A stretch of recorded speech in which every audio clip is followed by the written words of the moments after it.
Hello, and welcome back to the Guns on Pegs podcast. This is a brand new series, Series 3. I know, I'm surprised as you are.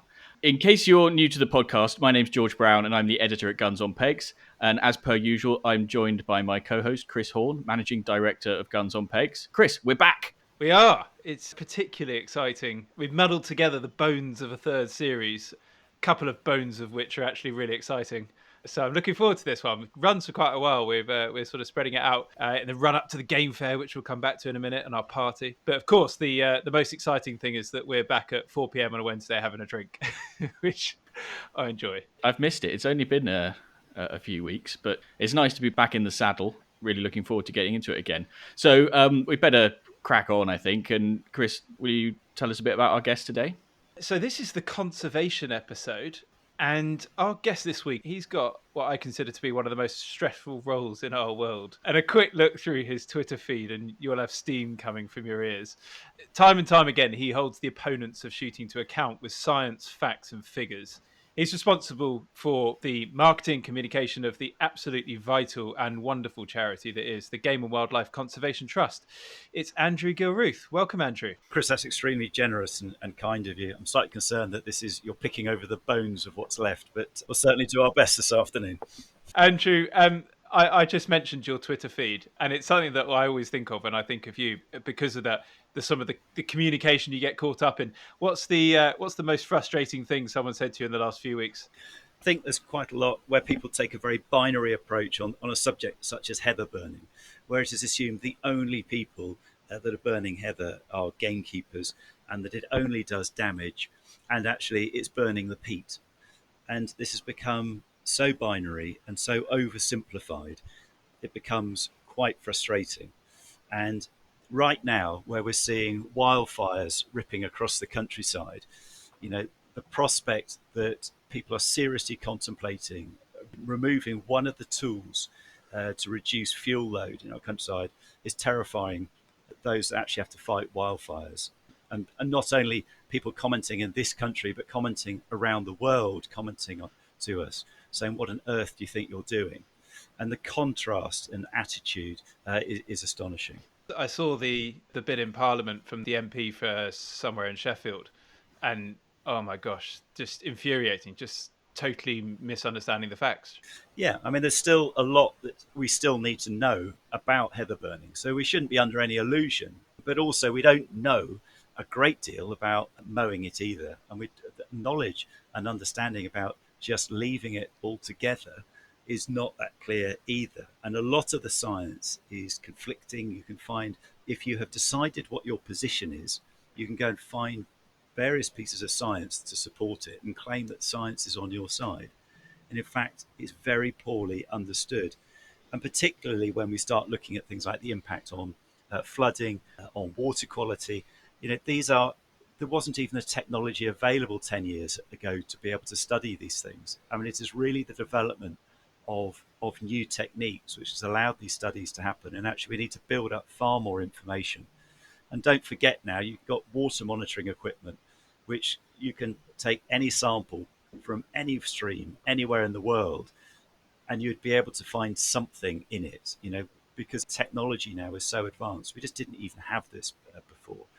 So you get quite a lot of alarmist statements being made. And I think that is massively unhelpful when things are polarized and made oversimplified. There's been quite a lot of, there's obviously the wildfires caused by barbecues and what have you of late, but there something about one of the authorities as well who caused a fire in order to clear land for planting trees or something like that got out of control. Have I imagined that? So burning is used by all sorts of people for all sorts of reasons. And there's a place not far. I mean, I'm down in the New Forest in Hampshire, but in actual fact, you'd only have to, in the New Forest here, the vegetation is burnt to be able to keep the gorse under control and improve the grazing for the ponies. If I was to go a little bit further west into Dorset, there's heath there, which is controlled in a burnt way, burning in the winter, in order to improve the habitat for butterflies. You can go over to Northern Ireland and you can see where AOMBs over there, they're using controlled burning in order to reduce the fuel load to avoid the wildfires or the damage which is done by wildfires, because wildfires, when they get going, will get down into the peat and you'll lose several feet of peat if you have a bad fire, rather than just burning the vegetation quickly off the top. So all the dry weather we're seeing at the moment. I mean, where I am in Kent, it's been ridiculous. We haven't had rain in God knows how long. I mean, we're just sitting on a even bigger debate going on this year, aren't we? Yeah, so a firefighter will tell you you only need three things for a fire. All you need is the fuel load, the oxygen, and an ignition source. And if you consider, when you hear the gamekeepers talk about, you look at the heather and the old rank heather, and they just call it mini timber. It's literally just building up these layers, and it's easy to forget. I mean, there are people like my dad who were fighting as soldiers that were sent to go and fight wildfires in this country in the 1950s, where the only tool which they really had were bulldozers, because you had to then bulldoze the peat down to the bedrock in order to create the fire break. And they were going out day after day just waiting for it to pop back up, because the problem is when you've got it in deep peat, and if the peat has dried out, the peat's got cracks in it, the fire gets down into those cracks, it spreads underground and pops up again somewhere else. So you won't get it out until it actually rains. So you need to contain the fire as best you can. And there are places in Yorkshire where, in the 1950s, where the wildfires burnt off so much peat, we actually discovered, ancient, Stone Age settlements and things, which just weren't, no one had even seen before. So you're talking about losing several feet of peat. And you've got to remember that 12 centimetres of peat takes about 200 years to form. So you're releasing an awful lot of carbon when you have a wildfire.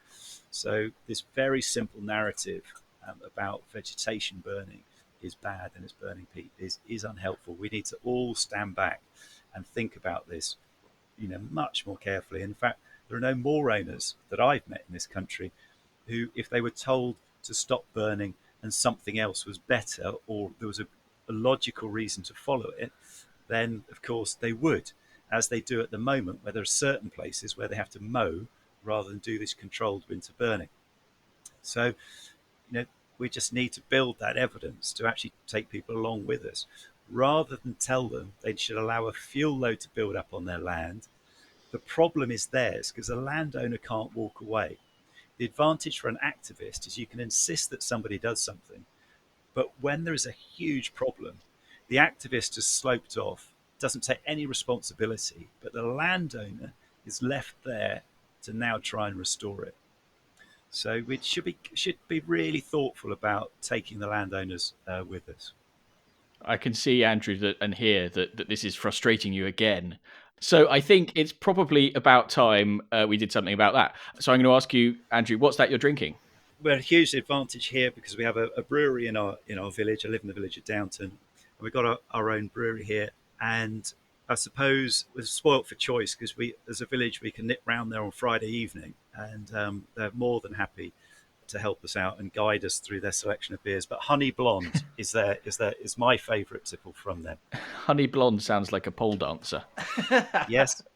Um, and yes, that was something that Jonathan Young pointed out to me when I poured him a pint too. George, what are you drinking? Well, I am, as you might have anticipated, Chris, I've got a glass of whiskey again today. As a family, we used to have a little cottage on the northwest coast of Scotland in a place called Glenelg, which is a sort of properly remote, one road in over the mountain. And we used to go up as a family for sort of 2 or 3 weeks around this time of year, which is why I was thinking of it. I mean, it's an amazing place. The pub used to not close unless they got a phone call from the other side of the hill to say the police were on their way. At which point you had about half an hour to clear out. I mean, I was too young at that stage to take advantage of it, but I certainly remember various adult members of the family rolling in at ungodly hours of the morning. So I've got whiskey from the Isle of Skye, which is the nearest distillery to Glenelg, and it's Talisker, and it's very peaty. I've said before I like those peaty, smoky ones. So it sort of ties in quite nicely with what we were talking about just before. Good man. Chris, what have you got? So, as ever, I'm not going strong like you are. Sticking to my beers and my ciders. But I'm going on a bit of a tour. I've decided in Series 3, and I'm starting off in an awesome bit of shooting country. So my beer is from Massam, North Yorkshire. There's probably one place that means this is coming from. So the Black Sheep Brewery. I've got the Black Sheep Ale, and I thought it was particularly apt for this podcast as well because Massam is on the edge of the Yorkshire Dales, an area which is of course under the spotlight when it comes to conservation and hen harriers in particular. So I'm linking it all together. It's almost like we've done this before, Chris. It's all seeming. Getting good at my links, but anyway, yes. So hen harriers are coming up. You weren't going to get off the podcast, Andrew, without talking about those. So we'll do that in a minute. That's excellent news. Right. Okay. So let's move on swiftly, and we'll go on to the next segment, which is whose bird is it anyway? Now, I confess I had forgotten where we'd got to in the alphabet with the fake names, so I'm going back to the beginning. So, Andrew, just to fill you in, this is the segment of the podcast where we ask our listeners to send in their shooting dilemmas and their quandaries, and we try and help them out. We've had some success so far. Definitely. We've actually I helped think people. it's fair to say. Yeah. Yeah, more by accident than design, but we do try and give some useful advice and have a bit of a laugh about it as well. So, keeping our correspondence anonymous, this communication comes from somebody I've chosen to call Arthur, and he has written, whilst listening to your excellent podcasts and chuckling at the shooting dilemma section, it occurred to me that I actually have one myself that I would appreciate your advice with. I help to collect guns to take up the let days on a small family shoot. Wonderfully, as ever within the shooting community, the 25 or so participating guns comprise many characters from a variety of backgrounds. However, there is one chap who has a major personal problem, in that his breath is so terribly unpleasant that it could probably stun a submerged blue whale. This leads to an unseemly scramble, like manic musical chairs, to not have to sit near him on the gun bus.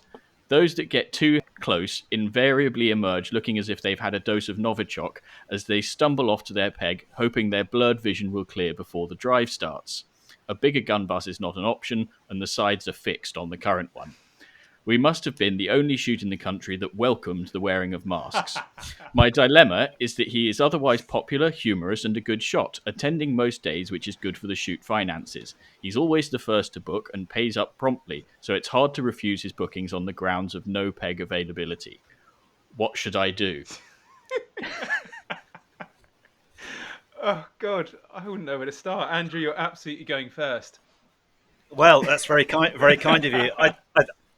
I think I'd suggest to Arthur that perhaps you could ask this gentleman to drive the gun bus, and then actually everybody else would be all right in the back. It's about the only thing I can think of, because then we'd need to be promoted to driver. That's such a good idea, Andrew. You pulled it out the bag there, because if you sort of say that, right, for this season, like, don't know, whoever the current driver is, stand them down and then say, right, this season we're going to take it in turns to do the driving. First day, you put him in charge, and everyone raves about how good a driver he was, so that he really wants to do it again. So you position it that you can't get out of it. I quite like that. I mean, there's this sort of subtle one, hand around a tin of mints, something like that, maybe. That could work. Sounds as if the tin of mints is not going to be quite enough, so we'll see. Or Yeah, how point. about someone brings along what they think is the newest controller of COVID? It's a spray. Basically, it's a mouthwash spray, and they make it mandatory on this shoot that you have to spray, and someone labels it up as like COVID killer or whatever. And then at the start of the shoot, they gives everyone a spray in the mouth, and then says, "Right, you're okay to shoot together today." It's a tricky one, isn't it? Yeah, it's a useful tactic to make people feel very important. I also know another friendly shoot where there's one of the team is desperate to be the shoot captain. So every year they vote him in as a shoot captain, and they get him to do a brief and get him to organise everything, and everyone ignores everything he says and do what they originally planned to do anyway, which causes a certain degree of frustration. But it's amazing how it bombs them all together. So it can work. Yeah, I mean, this guy seems like he's good to be around, barring this. So you don't want to upset him, and that kind of quiet word in the ear. Hey, listen, mate. Might want to go and see a dentist, or that's not gonna work. It could backfire. Yeah, perhaps you could also find an additional role that needs to be done. So checking or placing the pegs in advance. So actually, it needs to go in front of the gun bus.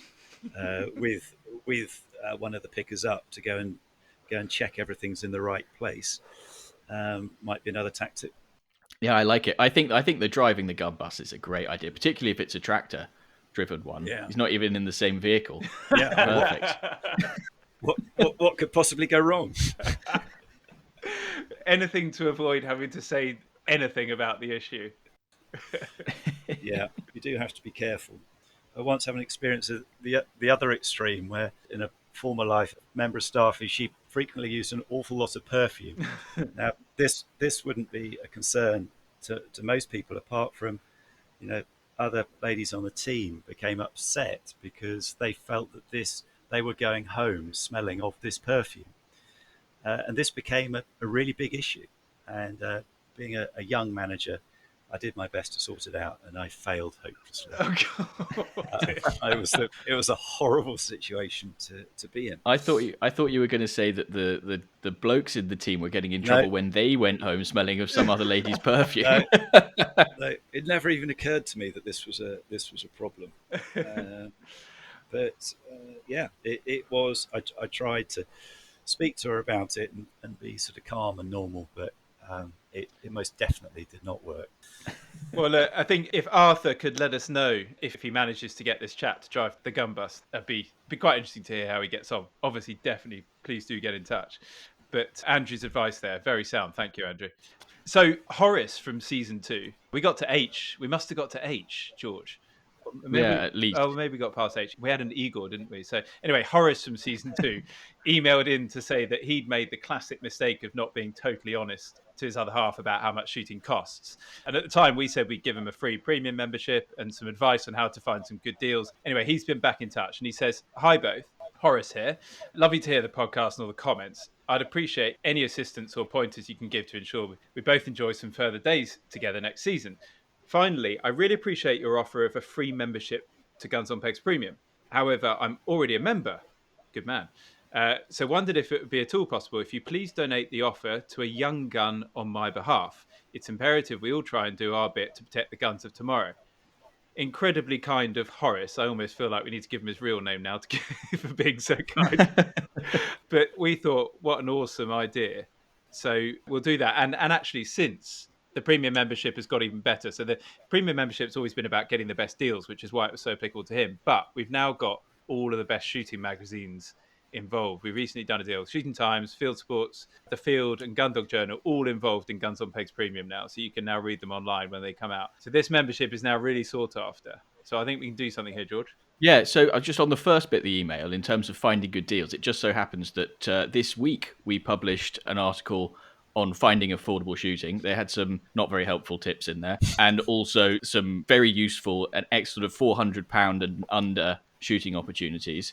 So definitely check that out. But on finding a suitable recipient for this premium membership, I think the answer is to throw it back out to the listeners and ask people to email in pod@gunsonpegs.com and nominate deserving young guns Yeah, who'll take advantage of it. good idea.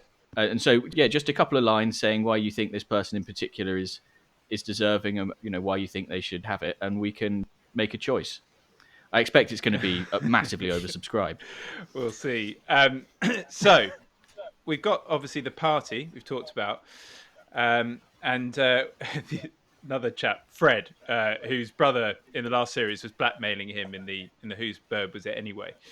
Episode 6, I think it was. He's been back in touch to say that he's not only super excited to hear about our party at the game fair, but also he knows a magician who he can bring along to help entertain our guests. We're making really good progress. So we put a call out for people that could bring along something awesome to make this party really, really great fun for everyone involved. So absolutely, Fred, we'd love to take you up on that offer, and we're really looking forward to seeing you there. Make sure you wear your garters. Obviously, if you're not wearing socks, put them around your head, and we'll come and find you.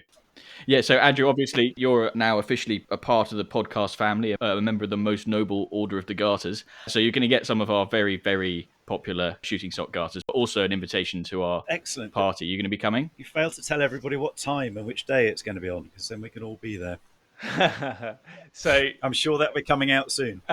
well, it's on the Saturday night at the game fair. I can't actually remember the date. When is the game fair? Someone tell me. End of July. Quickly looking, it is Saturday the 24th of July.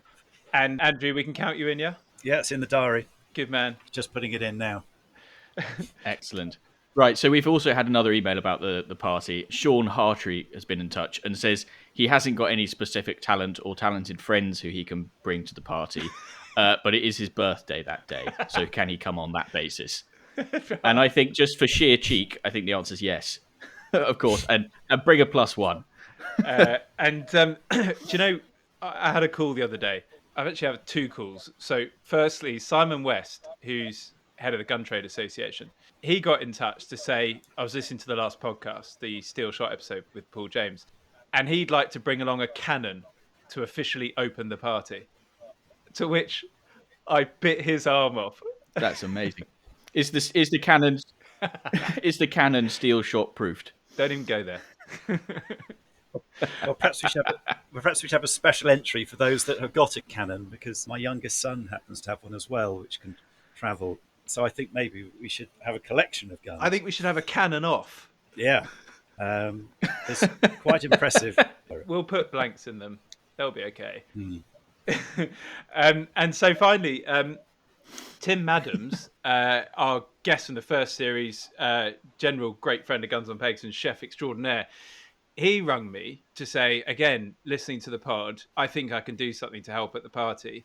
Is it okay if I bring along a fire engine to serve food from?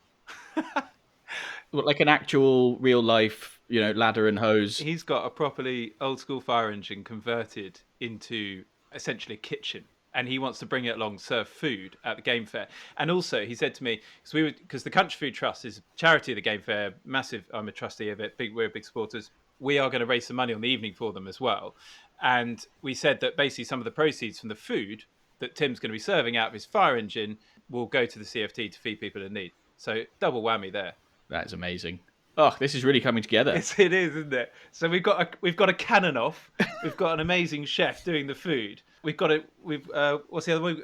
A magician. A magician. Okay, so we need more. We do need acts, don't we? We need jugglers and things like that. We need a band.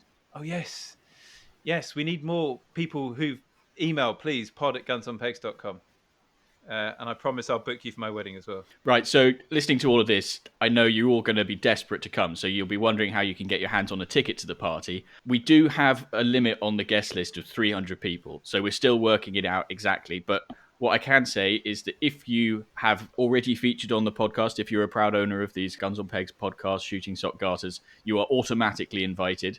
And if you get in touch with us with something special for the party, like a magician, a cannon, or a fire engine, or whatever, then you will also receive an invitation. We will keep adding to the guest list as the episodes go on, and keep releasing further details on how you might be able to get involved. But so yeah, keep those emails coming in, your confessions, all that stuff, pod@gunsonpegs.com, and we look forward to seeing what you've got to say. Yeah, and we're also dying to know how we get on the guest list to the wedding, Chris. And actually, I can assure you that a cannon is a very useful thing to have at a wedding, because it gets everyone's attention when you want to make an announcement, because it suddenly goes very, very quiet. So that's just an idea. I do appreciate that. That's a good idea, Andrew. So your son's cannon, I'll be making a note. Just a quick one on the Steel Shot episode last time, at the end of the last series. Listening back to it, George and I were having a bit of a giggle, and we kind of thought that although we're not known for big advice here on the podcast, we maybe thought that our advice could have been a little bit more helpful. And so when it comes to the use of steel cartridges in your gun, there is a sort of serious undertone to this situation. Anyway, if you're still unsure, pick your phone up, Google using steel in our guns. There's a great little video that's hosted by Tim Bonner of the Countryside Alliance. He did it with Simon Reinhold. It should clear things up. Anyway, I'll leave that there. Please do go and have a look, because it's an important issue that people do need to be aware of. Great. Right. So, time to talk about GWCT. Andrew, I think the first thing, I'm sure that a lot of our listeners will already know, but can you just, for anybody who's not certain, can you first of all say what the GWCT does? Yeah, that's very kind, George. So, what do we do? We got 65 full-time scientists that are out monitoring in the countryside and writing up the evidence in peer-reviewed scientific literature. And the whole point of that is not being able to identify where issues and problems are, but also how to mitigate and address them.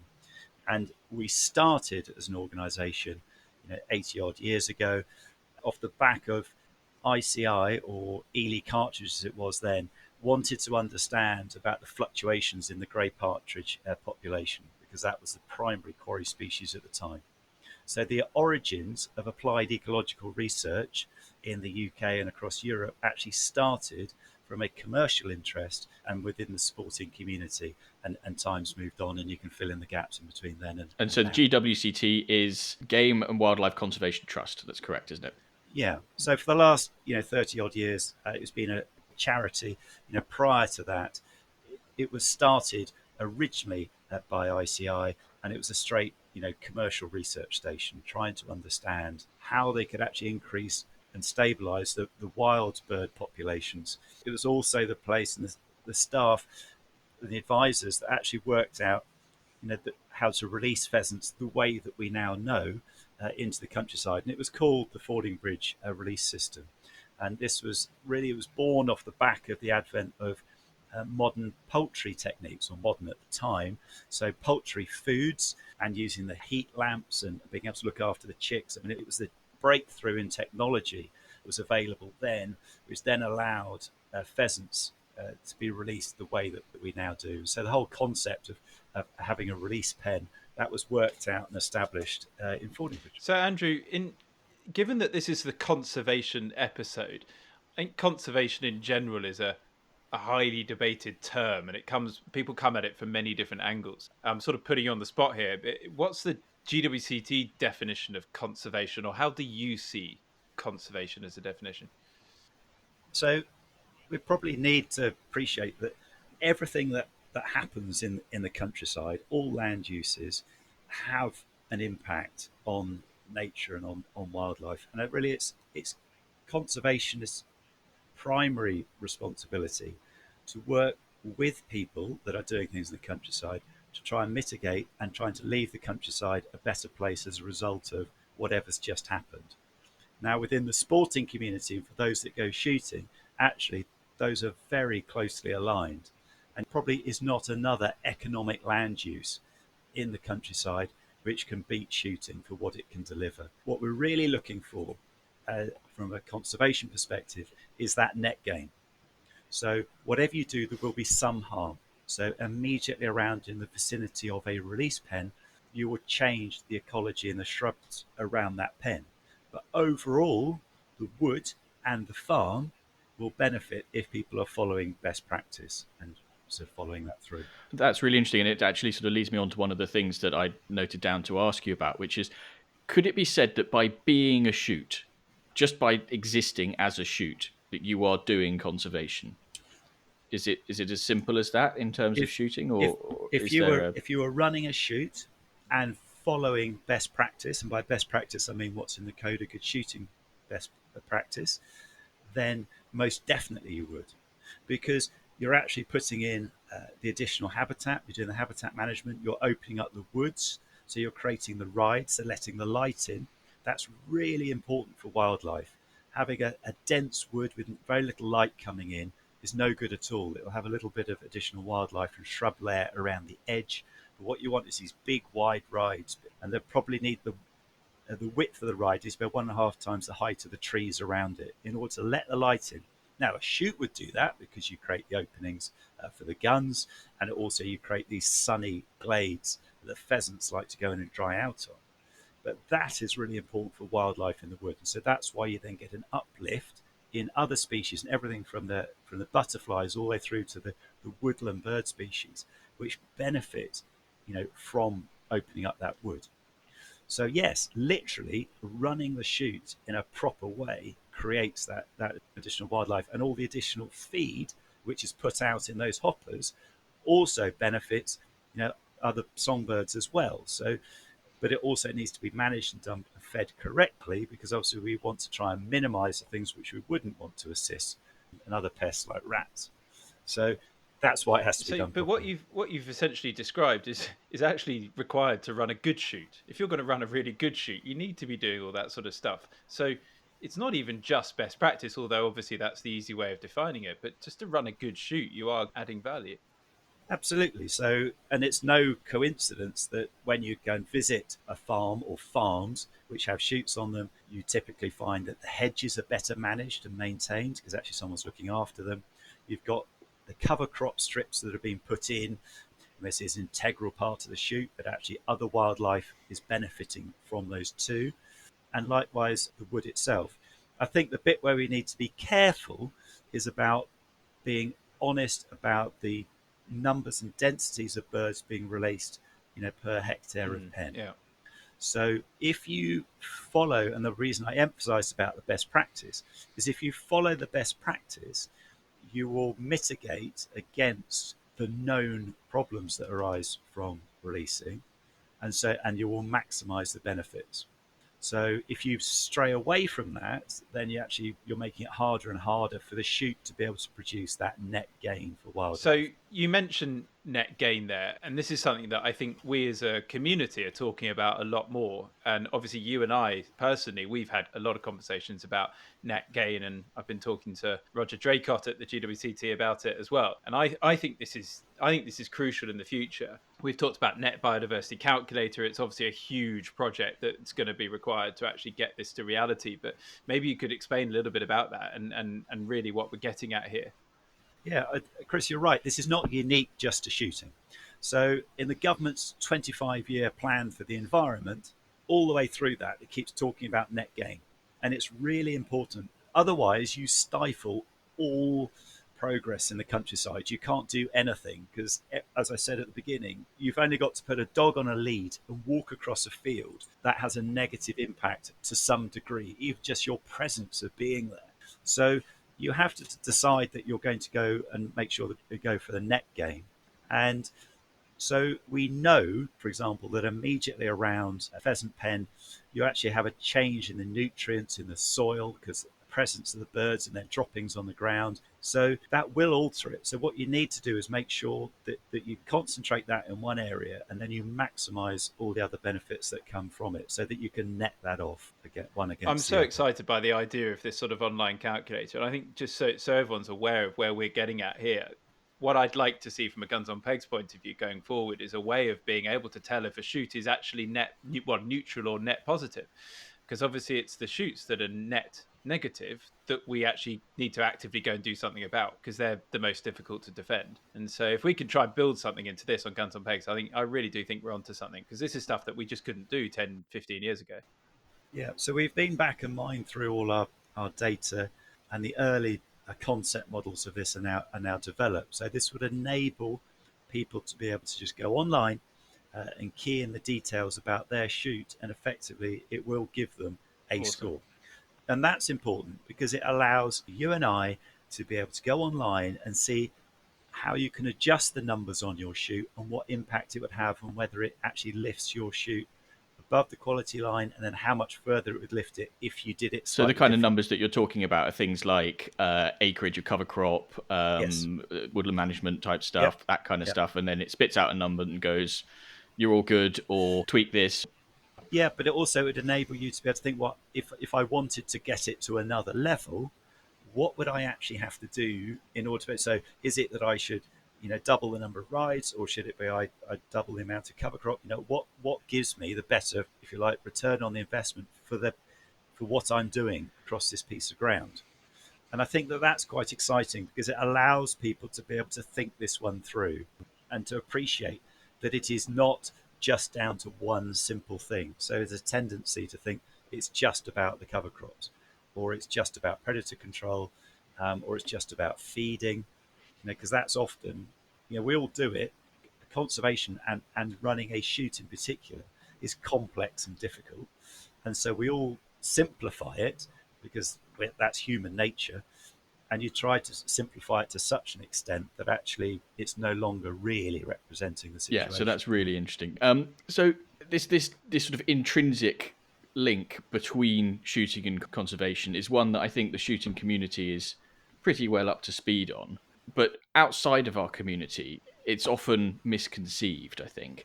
So what's the misconception about that relationship that you come across that most frustrates you, most annoys you? I don't know about frustrates or annoys, but I suppose is that people conflating the issues. So someone may feel uncomfortable about the act of somebody going shooting, which is separate from, if you like, looking at the activity, which is all the conservation benefit after. So it's important that you pull those two apart. And that's why we need to make sure that we've got more people involved and going out and looking at shoots within our community. So shoots themselves, how often in the summer do they invite the village or the community out to come and have a look at what they're actually doing, perhaps have a barbecue, talk them around. And don't forget, these are the community around you are the people which hear you shooting in the winter through the season. They don't really know what you're doing. Their knowledge of gamekeeping will be very, very limited. But if you've got the opportunity, as we do here in the local shoot, is to invite people, come out and actually see what we're doing and let us talk to you about it, then that helps, take people forward a little bit more and appreciate what you're doing, because they assume that all you're doing is just shooting. They don't appreciate that all through the summer and all through the spring you've been busy doing things and actually been running work parties throughout the year, just for those few days that you actually It's go so shoot. true, and I think this whole sort of emotive nature of shooting is such an important point, because obviously the money that comes from that pays for a lot of this privately funded conservation, doesn't it? And it's very difficult, as you see with the whole debate in Africa over trophy hunting and the rest of it. It's such a difficult subject to get your head around, and so important that it happens in a way. And I think that what I'm getting at here is that the science can get lost because of that emotive nature of shooting.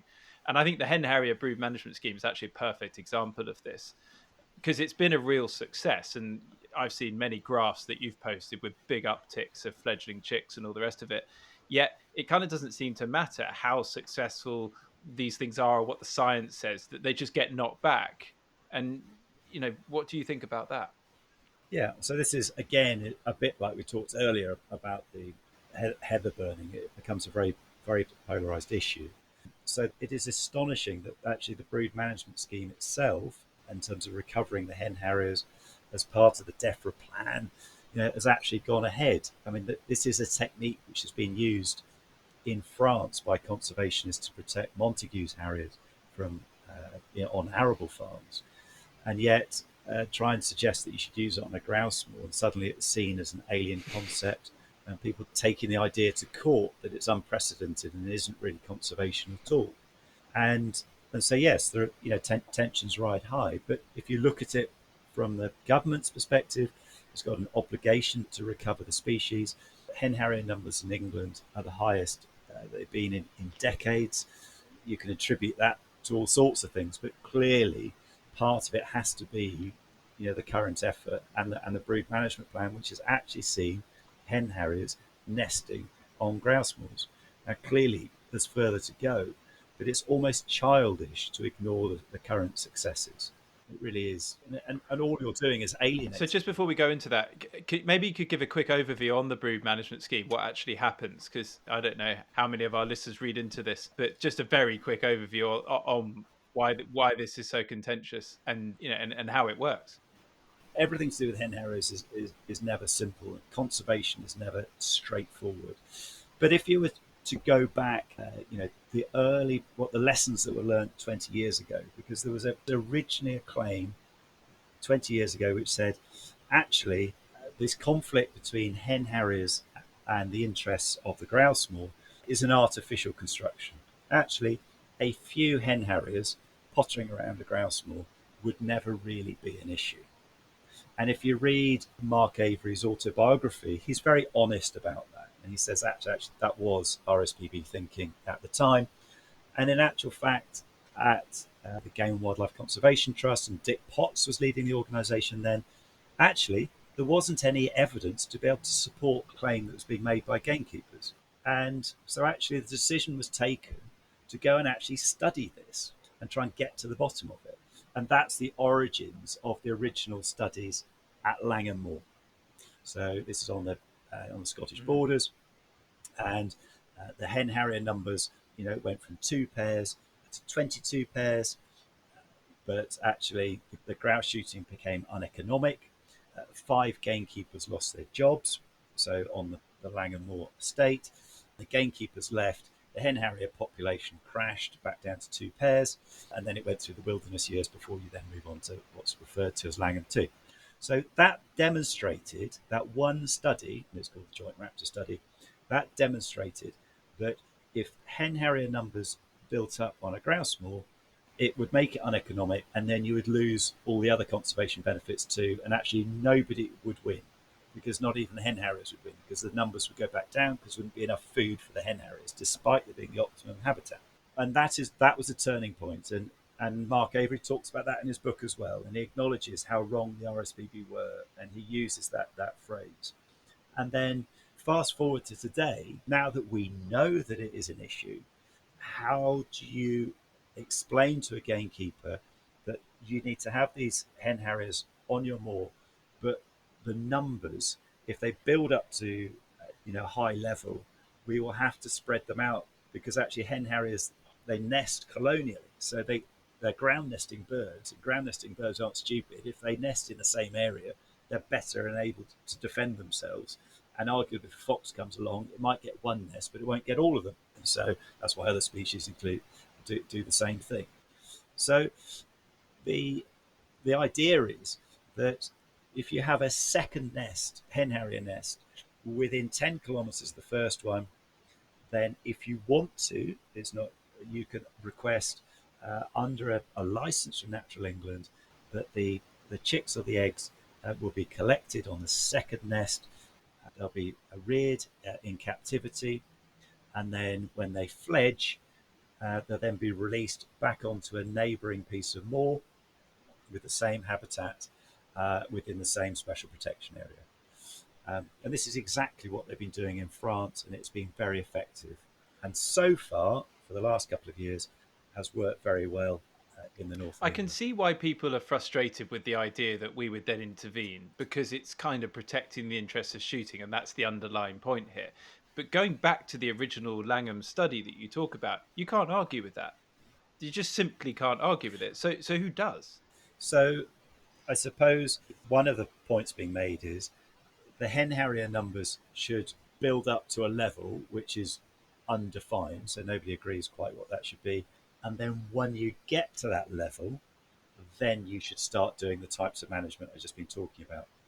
But that it's hard to see how you'd unlock that. And the government is quite clear in its plan, and this is again the same logic is mirrored in the 25-year plan for the environment, that you must have the environmental element alongside economic land use.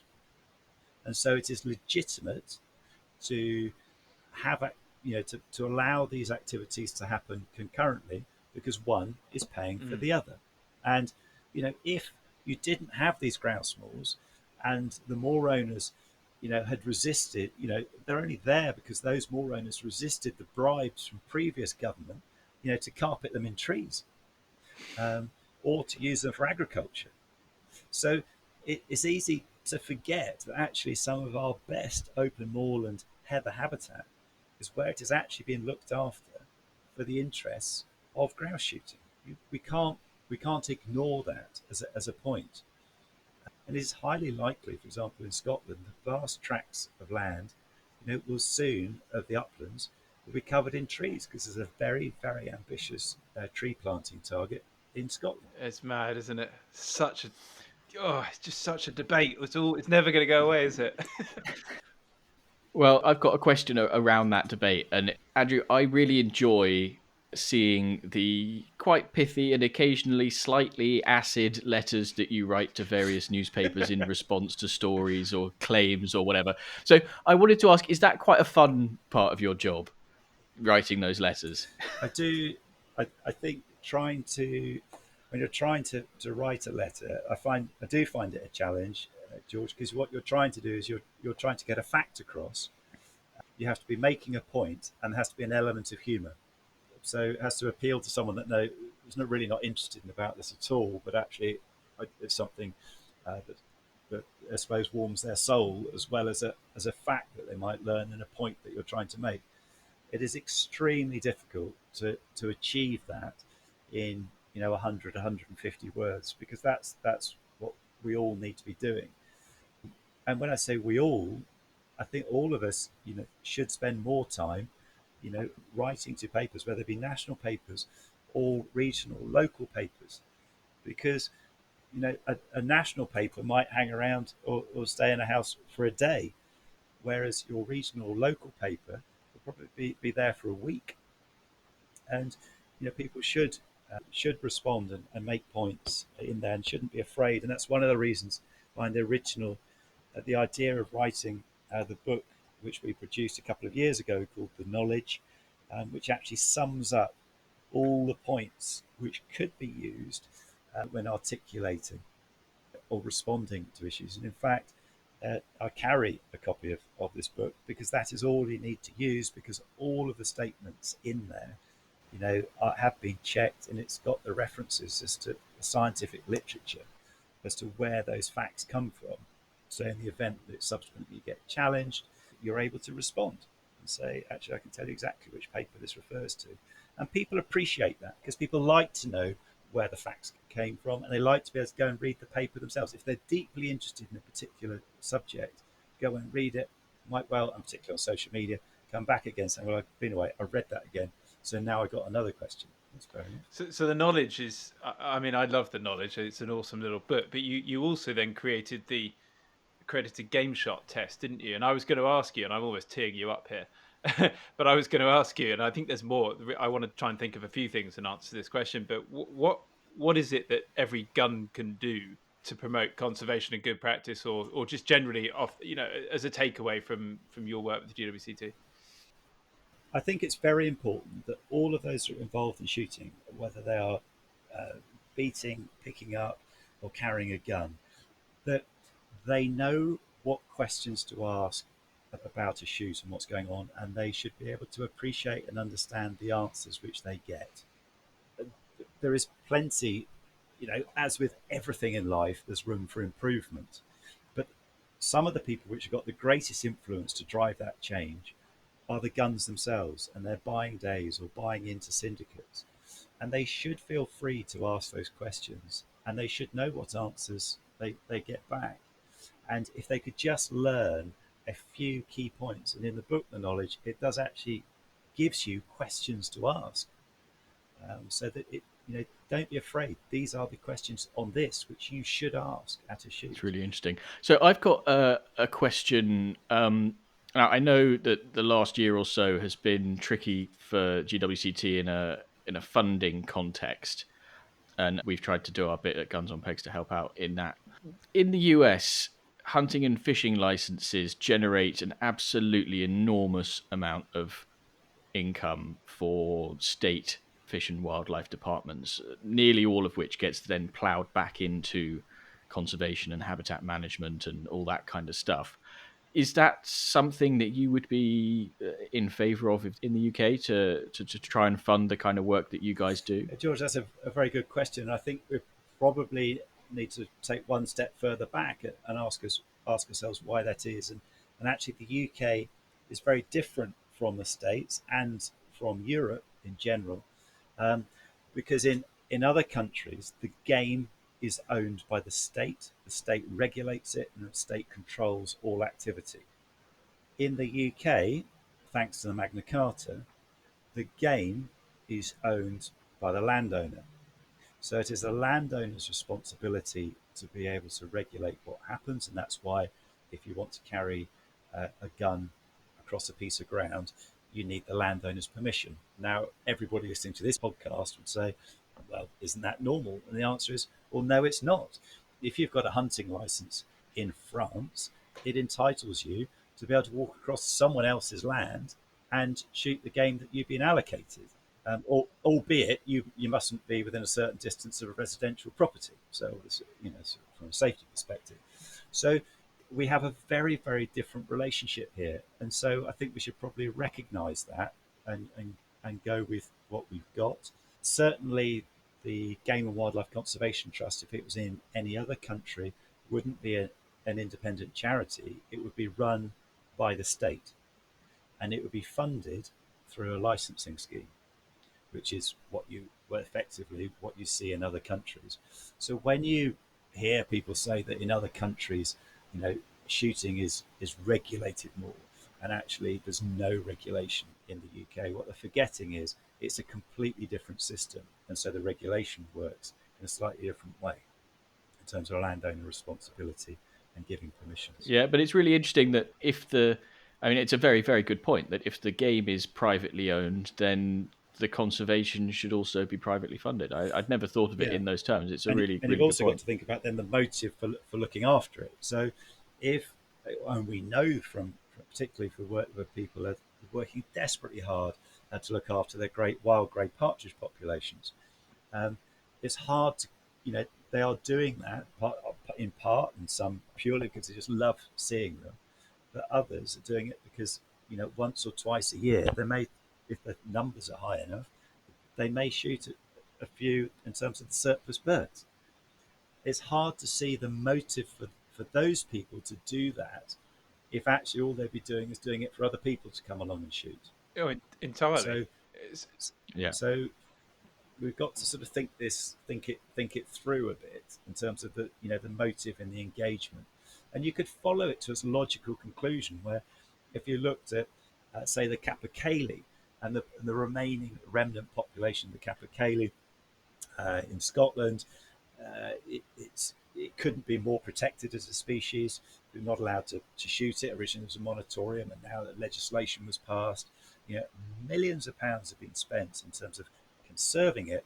The population is still falling, and arguably, if you could still shoot them, I think maybe some of the bigger states would have lent their keepers across to be able to help controlling some of the predator numbers in order to be able to get the numbers up so that maybe one day someone's grandchild may be able to shoot the capercaillie. I know that if we put Capercaillie days in Scotland in our game card newsletter, it would blow up.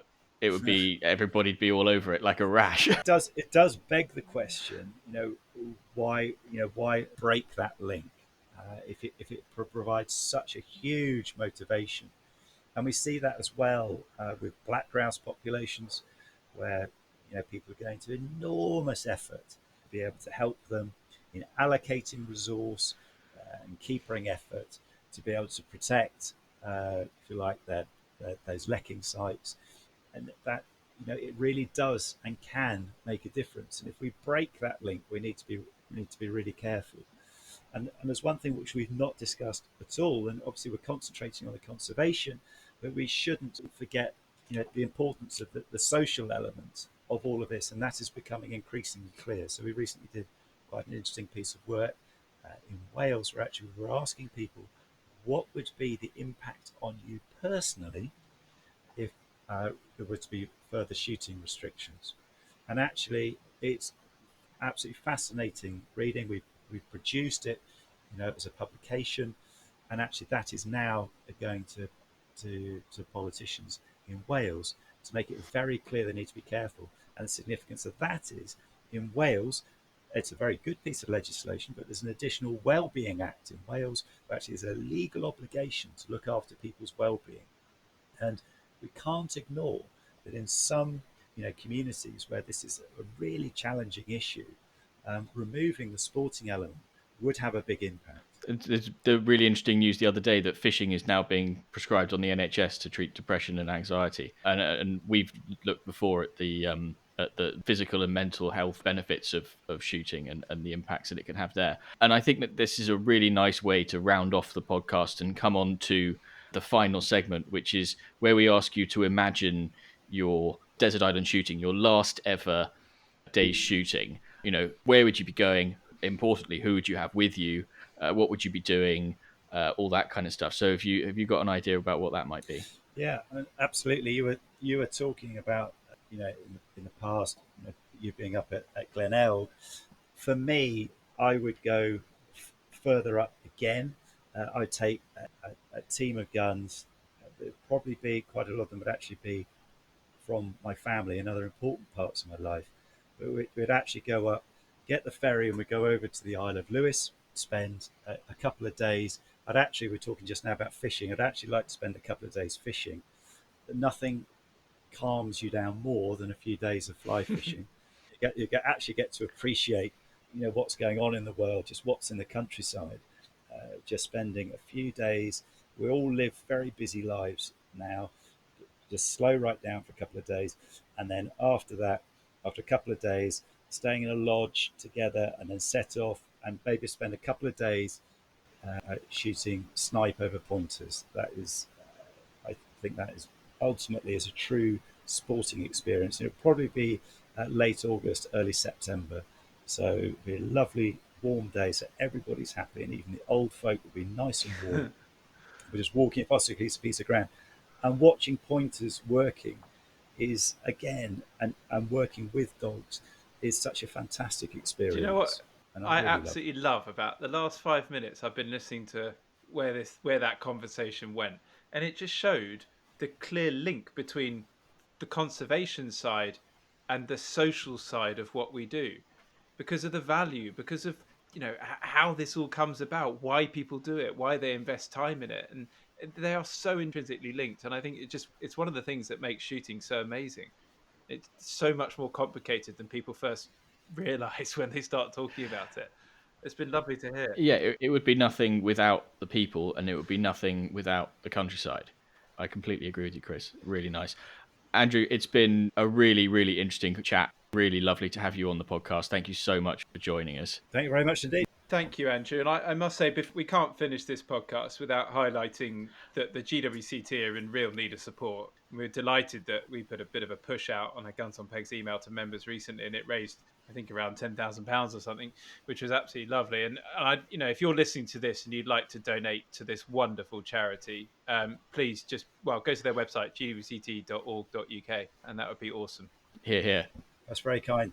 So thanks once again to Andrew for joining us, and thanks to everyone for listening and coming back for Series 3. Before we go, as per usual, there is one final reminder that you can get your hands on a pair of the very exclusive Guns on Pegs shooting sock garters. Secure your invitation to the party. You can do all of that by sending us your shooting dilemmas for us to resolve, getting in touch to let us know where you're listening, or by telling us how you might be able to contribute to the party. Just send us an email to pod@gunsonpegs.com. If we read it out in the next episode or any future episodes, we'll send you some garters, your invitation to the party. We'll look forward to seeing you there. Until the next episode, thanks very much for listening, and goodbye. Well, I hope you get something useful out of it.